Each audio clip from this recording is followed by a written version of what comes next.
దేవుని నామానికి మహిమ కలుగునుగాక. మత్తయి సువార్త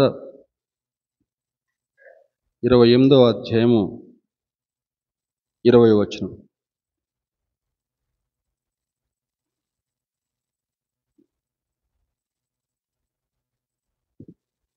ఇదిగో నేను యుగ సమాప్తి వరకు సదాకాలము మీతో కూడా ఉన్నానని వారితో చెప్పెను. ప్రార్థన చేసుకుందాం. మహాపరిశుద్ధుడా, ప్రేమగల తండ్రి, కృపగల మా ప్రభువా, నీ పరిశుద్ధమైన పాదములకు, నీ ఘనమైన నామమునకు వేలాదిగా వందనములు, స్తుతులు, స్తోత్రం అర్పిస్తున్నాం నాయన. నేటి శుక్రవార దినం నా ప్రభా, కొద్ది మందిగా కూడి ఈ విధంగా నేను స్తుతించి మహింపరిచి ఘనపరుచుకునే చక్కని భాగ్యాన్ని దయచేశారు నా ప్రభా. నీకే స్తుతులు, స్తోత్రం నాయన. ఈరోజు మా కొరకు సిద్ధపరచబడ్డ వాక్య భాగం మేము ధ్యానించబోతున్నానైనా అయా, వాక్యం ద్వారా మాతో మాట్లాడండి ప్రభు. వాక్యంలో సత్యం మాకు తెలియజెప్పండి. తదనుగుణంగా మేము జీవించుటకు సహాయం చేసి నీ కృపలో వర్ధిల్లజేసి మీరే స్తుతి ఘనత మహిమ పొందురని మా ప్రభువును మా రక్షకుని ప్రియకుమారుడు యేసుక్రీస్తు వారి అతి శ్రేష్టమైన నామమును అడిగి వేడుకొనుచున్నాము తండ్రి, ఆమేన్. దేవుని నామానికి మహిమ కలుగునుగాక. హల్లెలూయా, స్తోత్రం. చాలా కాలం కిందట ఒక్కొక్క ప్రాంతంలో జరిగినటువంటి యథార్థ సంఘటన మీ ముందు ఉంచాలని చెప్పని ఆశిస్తూ ఉన్నాను. ఒక దైవజనుడు ఒక పుస్తకంలో ఈ సంఘటన రాశాడు. అది చదివి నాకెంతో ఆశ్చర్యం అనిపించింది. అదేంటని చెప్పానంటే, ఒకానొక ప్రాంతంలో, ఒక మారుమూల ప్రాంతంలో ఒక సేవకుడు దేవుని పట్ల నమ్మకంగా యథార్థంగా ఉండి సేవ జరిగిస్తూ ఉన్నాడట. చిన్న సంఘం, మన సంఘంలాగే చాలా చిన్న సంఘం. అయితే దేవుడు ఆ సంఘాన్ని ప్రేమించి నెమ్మదిగా సంఘం విస్తరించడం మొదలుపెట్టింది. ఉన్నటువంటి స్థలం సరిపోక ఇంకొంచెం పెద్ద మందిరం కడితే బాగుంటుంది అని చెప్పని ఆశపడ్డారట. కాకపోతే ఆ సంఘానికి వచ్చేటువంటి వారందరూ కూడా రోజువారీ కూలినాలు చేసుకునే వాళ్ళే, ఆర్థికంగా స్థితిమంతులు కాదు. ఏం చేయాలి? ప్రార్థన చేస్తూ ఉన్నారట. ఆ విధంగా కాలం గడుస్తూ ఉండగా ఆ సంఘంలో ఉన్నటువంటి ఒక విశ్వాసి దేవుని యొక్క ప్రేరేపణ చేత అతనికి ఉన్నటువంటి కొంత స్థలాన్ని మందిరానికి కానుకగా ఇచ్చాడట. దేవునికి స్తోత్రం, హల్లెలూయా. నెమ్మదిగా విశ్వాసులందరూ కూడా గుప్పిళ్ళు విప్పారు. తమ యొక్క కష్టార్జితం చేత నెమ్మదిగా మందిరం కట్టడం ప్రారంభించారట. అయితే మందిరం పక్కనే ఆ గ్రామ సర్పంచ్ ఇల్లు కూడా ఉందట. ఆ సర్పంచ్ ఏం చేసేవాడని చెప్పానంటే, వీళ్ళు మందిరం కోసం ఇటుకలు, ఇసుక, కంకర తెచ్చుకుంటారు కదా, అన్నీ కూడా అక్కడ సామాన్లన్నీ కూడా తీసుకొచ్చి పెడతా ఉంటే రాత్రిపూట దొంగతనంగా ఇసుక, కంకర, ఆ యొక్క సామాన్ అంతా కూడా దొంగతనం చేసి తన ఇంటిని రిపేర్ చేసుకోవడం మొదలుపెట్టాడు. జరిగింది గ్రహించినటువంటి ఈ యొక్క సంఘస్థులు అతన్ని అడిగితే నేనే కొనుక్కున్నా అని చెప్పని దౌర్జన్యం చేసేవాడట. అలా ఆ విధంగా నెమ్మదిగా ఆ యొక్క సర్పంచ్ గారు ఏం చేశారని చెప్పారంటే, తన ఇంటి పైన ప్రహరీ కూడా కట్టించుకున్నాడట ఈ వస్తువులతోటి. సంఘస్థులు పాపం ఆయన ఏమీ అనలేక దుఃఖంతో కుమిలిపోతా దేవునికి ప్రార్థన చేసుకుంటూ దేవునికి తమ యొక్క వాద్యాన్ని అప్పచెప్పారట. దేవా సహాయం చేయ ప్రభువా అని చెప్పని.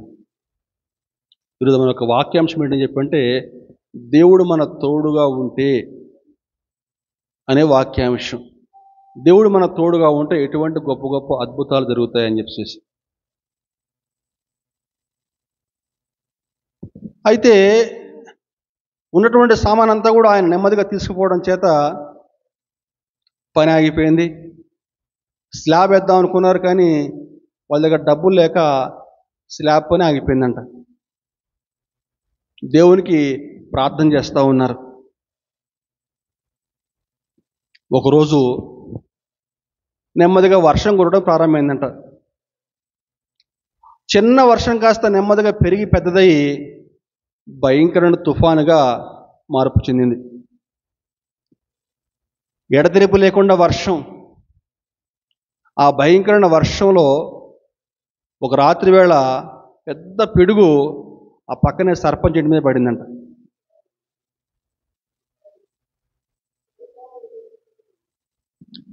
అదృష్టవశాత్తు ఆ సర్పంచ్ తన కుటుంబంతో అంతకు ముందు రోజు రాత్రే పక్కనే తన బంధువుల ఇంటికి వెళ్ళిపోయాడట. అర్థమైందండి? అంతకు ముందు రోజు రాత్రే సర్పంచ్ తన బంధువులతోటి, తన యొక్క కుటుంబంతో పక్కనే ఉన్న బంధువుల ఇంటికి వెళ్ళాడట. అయితే పొద్దున్నే సంగతి తెలుసుకున్నాడు. పొద్దున తన ఇంటికి వచ్చాడు. పిడుగుపడితే ఎట్లా ఉంటుంది? ఇంకా మొత్తం అంతా కూడా కాలిపోయి భయంకరమైన పరిస్థితి. తనకి ఇంటి పరిస్థితి చూసి అతను భయంతో వణికిపోయాడట.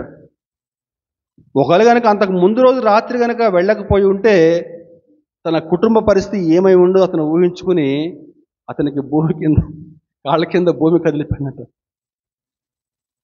వెంటనే ఉన్న ఫలానా పాస్టర్ గారి దగ్గర పోయి చేతులు పట్టుకుని, అయ్యా పొరపాటు అయిపోయింది, ఇక మందిరానికి స్లాబ్కి ఎంత ఖర్చు అవుద్దో చెప్పు, ఆ యొక్క స్లాబ్కి మొత్తం కూడా నేనే దగ్గరుండి నేను ఏర్పాటు చేపిస్తానని చెప్పని దగ్గరుండి మరీ స్లాబ్ అంతా కూడా వేయించాడట. దేవునికి స్తోత్రం, హల్లెలూయా. అంత మాత్రమే కాకుండా మందిరానికి కొంత స్థలం కూడా కానుకగా ఇచ్చాడటండి. దేవునికి స్తోత్రం.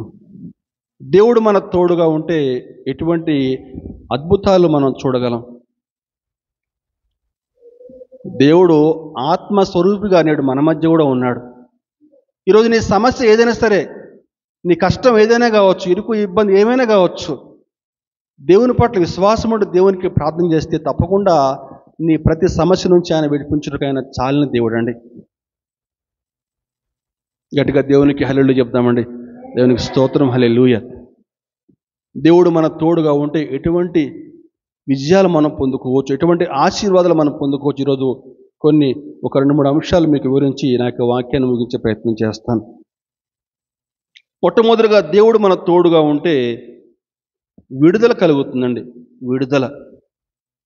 విడుదలలో 2 అంశాలు. మొట్టమొదటిగా రోగం నుంచి విడుదల, వ్యాధుల నుంచి విడుదల.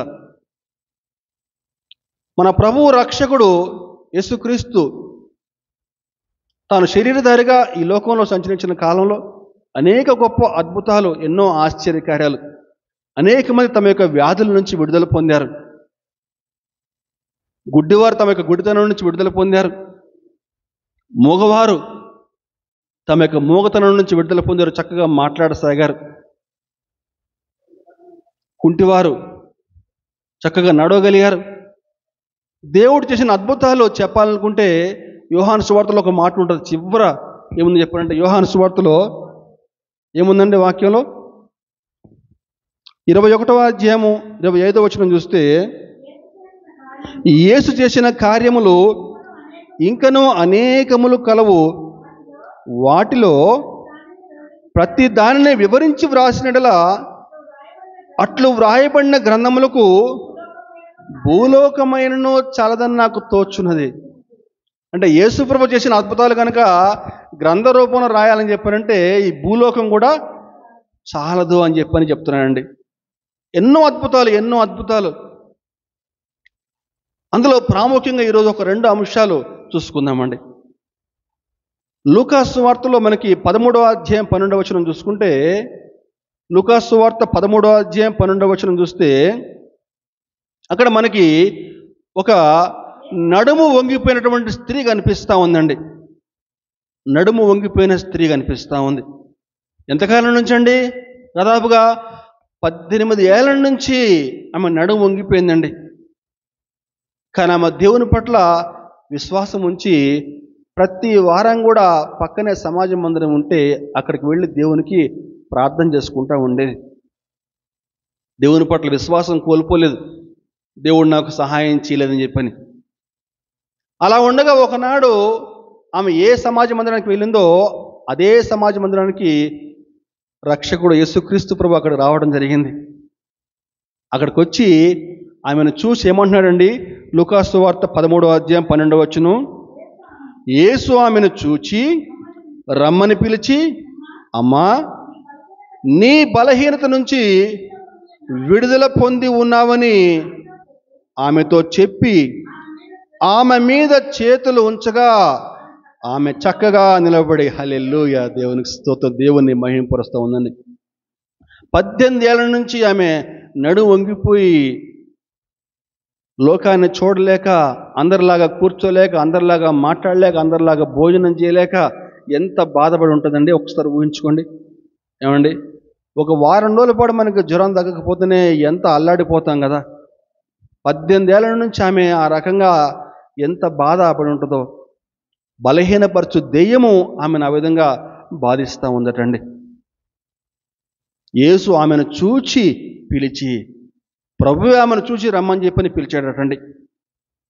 అమ్మా, నీ బలహీనత నుంచి నువ్వు విడుదల పొంది ఉన్నావు అని చెప్పని. ఈ దేవుడు మన తోడుగా ఉంటే ఎటువంటి అద్భుతాలు, విడుదల అని చెప్పని చెప్పాను.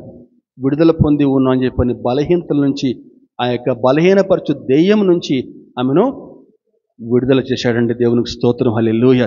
ఆమె లేచి చక్కగా నిలబడి దేవుణ్ణి మహింపరుస్తూ ఉంటారండి. అలాగే మనకందరికీ బాగా తెలిసినటువంటి సంఘటన, మనకి 12 ఏళ్ల నుంచి రక్తస్రావం కలిగిన స్త్రీ. అనేక చోట్ల రకరకాల మందులు వాడుతూ ఉంది ఆమె. ఎంతమంది డాక్టర్ దగ్గర పోయి ఉంటుందో పాపం, కానీ ఎక్కడ కూడా ఆమెకి స్వస్థత కలగలేదు. మనం చిన్నప్పుడు చదువుకుంటున్నాం కదా ఈ యొక్క సాక్ష్యం.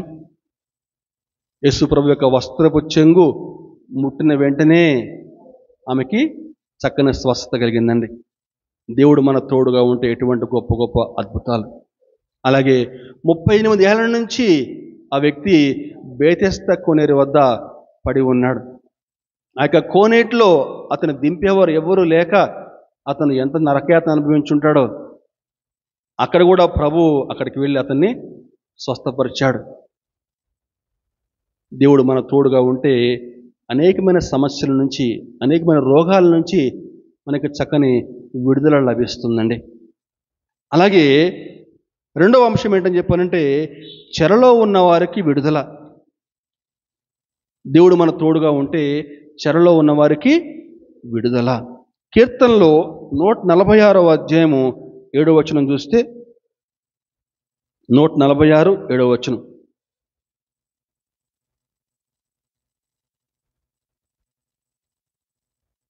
యెహోవా బంధించబడిన వారిని విడుదల చేయను. యెహోవా బంధించబడిన వారిని విడుదల చేయను. యెహోవా గ్రుడ్డివారి కనుల్లో తెరవచేయవాడు, కురుంగిన వారిని లేవనెత్తవాడు. చాలండి. ఏముందండి వాక్యంలో? బంధించబడిన వారిని విడుదల చేయను అనే వాక్యం మనం గమనిద్దామండి. ఈరోజు లోకంలో ఉన్నటువంటి అనేక మందిలో ఎక్కువ శాతం ఏదో ఒక బంధకాల్లో చిక్కుని అల్లాడిపోతున్న వారే, ఏదో ఒక చెరలో బంధించబడిన వారే. కొంతమంది అప్పుల చెరలో బంధించబడి ఉన్నారు. కొంతమంది లోకాశలనే చెరలో బంధించబడి ఉన్నారు. కొంతమంది నిరాశ అనే చెరలో బంధించబడి ఉన్నారు. కొంతమంది ఒంటరితనమైన చెరలో బంధించబడి ఉన్నారు. కొంతమంది భయం అనే చెరలో బంధించబడి ఉన్నారు.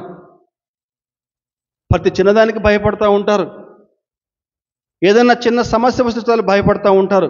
ఏదైనా కొంచెం అనారోగ్యం వస్తే భయపడిపోతూ ఉంటారు. కొంతమంది కొట్లాట్లనే చెరలో బంధించబడి ఉన్నారు. ఇలా అనేక మంది అనేక రకాల చెరలో ఈనాడు బంధించబడి ఉన్నారు. ఆ మాటకొస్తే లోకంలో ఉన్నటువంటి అనేక మంది పాపమైనటువంటి చెరలో నేడు బంధించబడి ఉన్నారు. అందుకే మన ప్రభు రక్షకుడు సర్వోన్నతుడు తన ప్రీతమ కుమారుణ్ణి ఈ లోకానికి పంపించాడు. పాపం అనే చెరలో మనం బంధించబడి ఉంటే ఆ చెరలోంచి మనకి విడుదల దయచేయడానికి దేవునికి స్తోత్రం. హల్లెలూయా. లూకాసు సువార్త 4వ అధ్యాయంలో యేసు ప్రభు తన యొక్క పరిచర్య ఆరంభించినటువంటి తొలినాళ్ళలో సమాజ మందిరానికి వెళ్ళినప్పుడు ఆయనకి ఒక గ్రంథపు చుట్ట ఇవ్వబడుతుంది. ఆనాటి ఆచారం ప్రకారం ప్రతి యూదుడు కూడా తప్పకుండా ఆ యొక్క సమాజ మందిరానికి వెళ్ళాలి. అలవాటు చొప్పున ఆ యొక్క సమాజ మందిరానికి వెళ్ళినప్పుడు ఆయనకు ఒక గ్రంథపు చుట్ట ఇవ్వబడుతుంది. బైబిల్ ఇచ్చినట్లుగా యెషయా గ్రంథం ఆయనకి ఇవ్వబడితే దాన్ని ఆయన ఈ విధంగా చదువుతున్నాడు. యెషయా గ్రంథము 4వ అధ్యాయము 18వ వచనం 17 నుంచి చూద్దామండి. 17 నుంచి చూద్దామమ్మా. ప్రవక్త అయిన యెషయా గ్రంథము ఆయన చేతికి ఇవ్వబడిను. ఆయన గ్రంథము విప్పగా ప్రభువు ఆత్మ నా మీద ఉన్నది, బీదలకు సువార్త ప్రకటించుటకై ఆయన నన్ను అభిషేకించెను. చెరలో ఉన్న వారికి విడుదలను, గుడ్డివారికి చూపును కలుగునని ప్రకటించుటకును, నలిగిన వారిని విడిపించుటకును, ప్రభువు హితవత్సరము ప్రకటించుటకును ఆయన నన్ను పంపి ఉన్నాడు అని వ్రాయబడిన చోటు ఆయనకు దొరికెను. యెషయా ప్రవక్త కొన్ని వందల ఏళ్ల క్రితమే యేసు ప్రభు గురించి ఒక ప్రవచనం రాశాడు.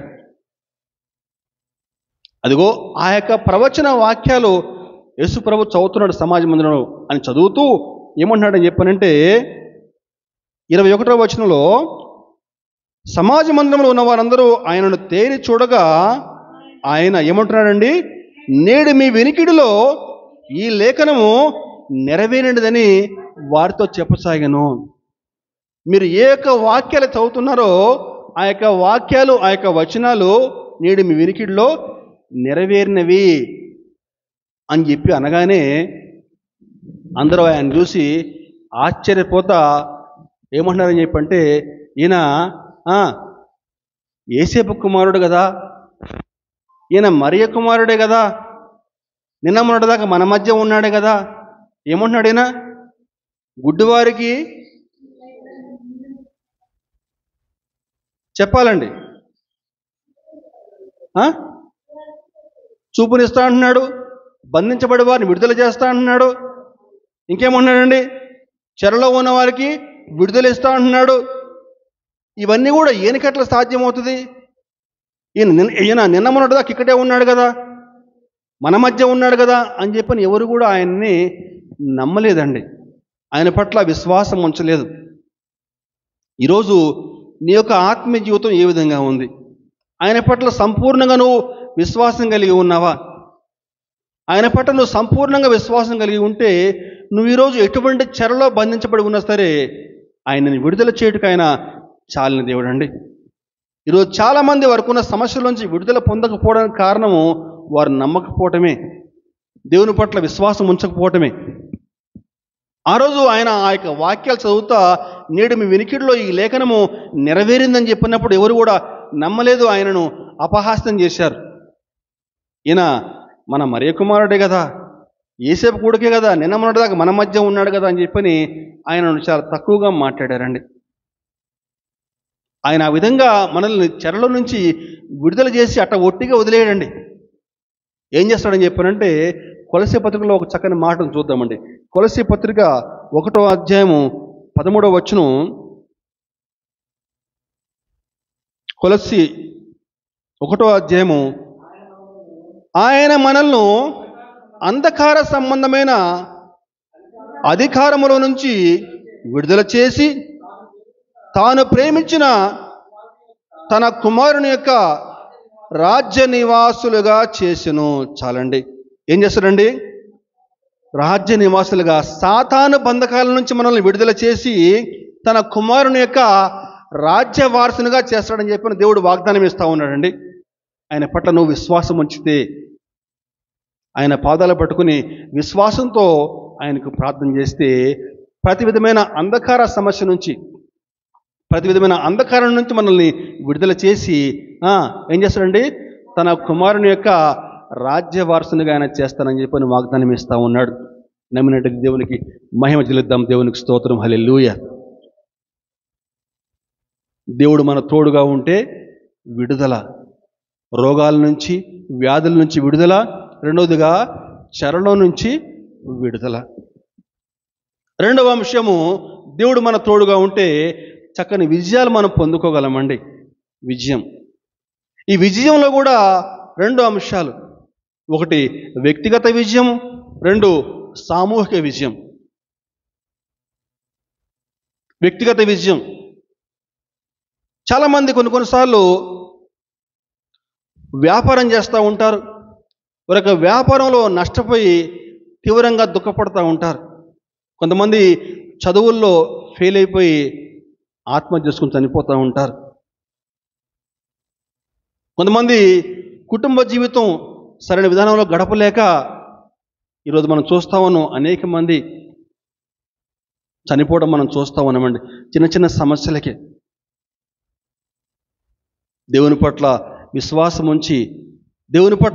ఉంచి ఆయనకి ప్రార్థన చేస్తే, అది ఎటువంటి సమస్య అయినా సరే దేవుడు తప్పకుండా నీ ప్రతి సమస్య నుంచి ఆయన విడుదల చేసేటువంటి దేవుడు అండి. కీర్తన గ్రంథంలో 44వ కీర్తన 3వ వచనం చూస్తే, 44వ దావీదు కీర్తన 3వ వచనం, వారు తమ ఖడ్గము చేత దేశమును స్వాధీనపరచుకోలేదు, వారి బాహువు వారికి జయమీ లేదు. నీవు వారిని కటాక్షించేవి కనుక నీ దక్షిణ హస్తమే, నీ బాహువే, నీ ముఖకాంతియే వారికి విజయము కలగజేసెను. ఈ కీర్తనలు ఎవరు రాస్తున్నారండి? పైన చూస్తే మనకి కోరహు కుమారుల యొక్క ధ్యానం అని చెప్పనుంది. అవునా? కోరహు కుమారులు దేవుణ్ణి స్తుతిస్తూ ఉన్నారు. ఏందని చెప్పానంటే, వారు తమ ఖడ్గము చేత దేశమును స్వాధీనపరుచుకోలేదు, వారి బాహువు వారికి జయమీ లేదు. నువ్వు వారిని కటాక్షించినవి కనుక నీ దక్షిణ హస్తమే, నీ బాహువే వారికి విజయం కలగజేసాను అని చెప్పని. అవునండి, ఇశ్రాయేలు జీవితంలో నిజంగా చూస్తే ఐగుప్తులో భయంకరమైన బానిసత్వంలో వారు మగ్గిపోతూ ఉన్నారు. దేవుడు వారిని తన యొక్క బాహుబలం చేత అక్కడి నుంచి వారిని విడిపించి అక్కడి నుంచి ఎర్ర సముద్రం దాటించాడు. మనకందరికీ బాగా తెలుసు. ఆ యొక్క 40 ఏళ్ల కాలంలో దేవుడు ఎన్నో గొప్ప గొప్ప అద్భుతమైన విజయాలు వారికి దయచేశాడు. ఎంతోమంది వారిపైకి యుద్ధానికి వచ్చారు, కానీ అన్ని యుద్ధాల నుంచి దేవుడు వారికి చక్కని విజయాన్ని ఇచ్చాడు. తమ యొక్క చేతి బలం చేత, వారి యొక్క ఖడ్గ బలం చేత వారు విజయం పొందుకోలేదు. వారి దగ్గర అంత సత్తా కూడా లేదు, యుద్ధంలో అంత నేర్పరలేమి కాదు వారు. నీ యొక్క ముఖ కాంతియే వారికి విజయం ఇచ్చిందని చెప్పిన వాక్యాన్ని మనం అక్కడ జ్ఞాపకం చేసుకోవాలి. ఎరికో పట్టణాన్ని జయించిన తర్వాత కనాను దేశాన్ని వారు స్వాధీనం చేసుకున్నారు. అది కేవలము దేవుని యొక్క కృపచేతనే దేవుడు వారికి చక్కని విజయాన్ని ఇచ్చాడని చెప్పిన కోరహు అక్కడ ధ్యానం చేస్తూ ఉన్నాడు. కోరహు కుమారులు అక్కడ దేవుణ్ణి ధ్యానం చేస్తూ ఉన్నారు. ఏముందండి వాక్యంలో? వారు తమ ఖడ్గము చేత దేశమును స్వాధీనపరచుకోలేదు, వారి బాహువు వారికి జయమీ లేదు. నువ్వు వారిని కటాక్షించవు కాబట్టే నీ దక్షిణ హస్తమే, నీ బాహువే, నీ ముఖ కాంతియే వారికి విజయం కలగజేసెను. ఈరోజు మన యొక్క ఆత్మీయ జీవితాలు ఈ విధంగా ఉన్నాయి. వ్యాపారంలో నష్టపోయి, చదువుల్లో విజయాన్ని పొందుకోలేక, ఉద్యోగంలో విజయాన్ని పొందుకోలేక చాలామంది చనిపోతూ ఉన్నారు. దేవుని పైన విశ్వాసం ఉంచి, దేవుని పట్ల విశ్వాసంతో ప్రార్థన చేస్తే వాక్యం సెలవిస్తూ ఉంది, రాత్రికి రాత్రే రాజ్యములను ఆయన పడద్రోయేవాడు. రాత్రికి రాత్రే రాజ్యాలను పడద్రోయేవాడు, అధికారులను సింహాసనంపై నుంచి పడదోసి. ఏమండి, రాత్రికి రాత్రి ఆయన రాజ్యాల్ని పడదోచబట్టండి. అటువంటి గొప్ప అద్భుతకరుడు మనకు తోడుగా ఉంటే, ఆయన పట్ల విశ్వాసం ఉంచి ప్రార్థన చేస్తే దేవుడు మనకి చక్కని విజయాలు మనకు దయచేయగలడండి. దేవునికి స్తోత్రం, హల్లెలూయా. అదేవిధంగా సంఘ సామూహిక విజయం, వ్యక్తిగత విజయం, సంఘ సామూహిక విజయం. మనకందరికీ బాగా తెలుసు సంఘ సామూహిక విజయం అని చెప్పంటే, మనకి పాత నిబంధన కాలంలో, ఎస్తేరు కాలంలో హామాను మొర్దెకై మీద కోపంతో మొర్దెకైని చంపేయాలి, మొర్దెకై తనను గౌరవించట్లేదని చెప్పని ఏం చేస్తాడండి, ఒక రాజశాసనం పుట్టిస్తాడు. మొర్దెకై అతను ఒక యూదులని తెలుసుకుని దేశంలో యూదులందరినీ కూడా సంహరించాలని చెప్పేసి అన్యాయంగా ఒక శాసనం పుట్టిస్తాడు. రాజుగారికి లేనిపోని మాటలు చెప్పి, ఆ సమయంలో దేశంలో యూదులందరూ కూడా ఉపవాసం ఉండి దేవునికి ప్రార్థన చేస్తారు, కన్నీరు కారుస్తారు. ఎస్తేరు తన యొక్క చెలికత్తెలతో కలిసి దేవునికి ప్రార్థన చేయడం జరుగుతుంది. ఆ విధంగా 3 దినముల పాటు ఉపవాసం ఉండి దేవునికి కన్నీరు కార్చి ప్రార్థన చేస్తే దేవుడు గొప్ప విజయాన్ని ఇచ్చాడు.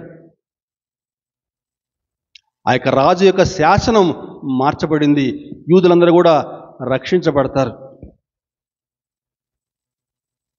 సంఘ సామూహిక విజయం. సంఘంలో ఏ వ్యక్తికైనా కష్టం కలిగినప్పుడు, ఏదైనా ఇరుకు ఇబ్బంది కలిగినప్పుడు సంఘం అంతా కలిసి దేవుని పట్ల విశ్వాసంతో ప్రార్థన చేస్తే దేవుడు తప్పకుండా గొప్ప విజయాన్ని ఇస్తాడండి. క్రొత్త నిబంధన గ్రంథంలో పేతురు చెరసాలలో బంధించబడి ఉన్నప్పుడు ఏం చేసిన సంఘం? అత్యాసక్తితో ప్రార్థన చేయగా హేరోదు మహారాజు యాకోబుని ఖడ్గం చేత చంపించేస్తాడు, తల నరికేస్తాడు, పేతురుని బంధించి చెరసాలలో వేస్తాడు. సంఘము పేతురు కోసం మోకాళ్ళు వేసి ప్రార్థన చేస్తూ ఉంటుంది. కన్నీరు కార్చి దేవునికి ప్రార్థన చేస్తే దేవుడు గొప్ప విజయాన్ని, పేతురు యొక్క సంకెళ్ళు విడిపోతాయి, చెరసాల తెరవబడుతుంది. దేవునికి స్తోత్రం, హల్లెలూయా. సంఘ సామూహిక విజయం అండి, సంఘ సామూహిక విజయం. ఈరోజు మనం ఎటువంటి కష్టమైనా కావచ్చు, ఎటువంటి ఇరుకు ఇబ్బందినా కావచ్చు,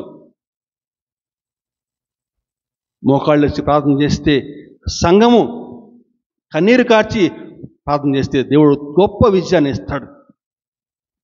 వ్యక్తిగత విజయం, సంఘ సామూహిక విజయం అండి. దేవుడు మన తోడుగా ఉంటే మొట్టమొదటిగా ఏంటండి? విడుదల కలుగుతుంది. రోగాల నుంచి విడుదల, తర్వాత చెరలో నుంచి విడుదల. అలాగే విజయము, వ్యక్తిగత విజయాలు పొందుకోవచ్చు, అలాగే సామూహిక విజయాలు పొందుకోవచ్చు. 3వ అంశము విస్తరణ. దేవుడు మన తోడుగా ఉంటే మనం ఆత్మీయంగా విస్తరించబడతాము, సాంఘికంగా విస్తరించబడతాము. నువ్వైతే ఉద్యోగం చేస్తా ఉన్నావో దేవుడు తప్పకుండా ఆ యొక్క ఉద్యోగాన్ని దీవిస్తాడు. నువ్వైతే వ్యాపారం చేస్తా ఉన్నావో ఆ యొక్క వ్యాపారాన్ని తప్పకుండా దేవుడు దీవిస్తాడు. దేవుని పట్ల విశ్వాసం ఉంచి ప్రార్థన చేస్తే, దేవుడు మన తోడుగా ఉంటే. విస్తరణ. దేవుడు మన తోడుగా ఉంటే మనకు విరోధంగా రూపొందించబడిన ఏ ఆయుధం కూడా వర్ధిల్లదు. విడుదల. యెషయా గ్రంథం 54వ అధ్యాయము 17వ వచనం. యెషయా గ్రంథము 54:17.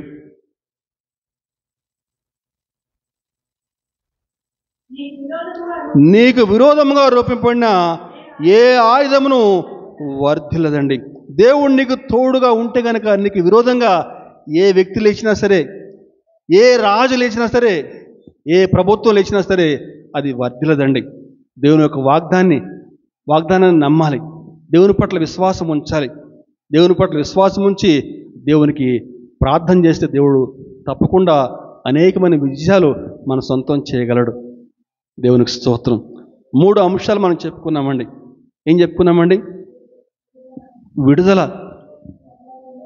రోగాల నుంచి విడుదల, చెర నుంచి విడుదల, ఇంకా విజయం చేకూరుతుంది. వ్యక్తిగత విజయాలు పొందుకోవచ్చు, అలాగే సంఘ సామూహిక విజయాలు పొందుకోవచ్చు. తర్వాత విస్తరణ, ఆత్మీయంగా విస్తరించబడతాం, సాంఘికంగా భౌతికంగా కూడా విస్తరించబడతాము. అలాగే విరోధం అని చెప్పుకోవచ్చు. చివరి మాట, నీకు విరోధంగా రూపొందించబడిన ఈ ఆయుధం కూడా వర్ధిల్లదండి. దేవుడు అట్టి కృప, దేవుని యొక్క కృప మనకు తోడుగా ఉండుగాక. ఆమేన్.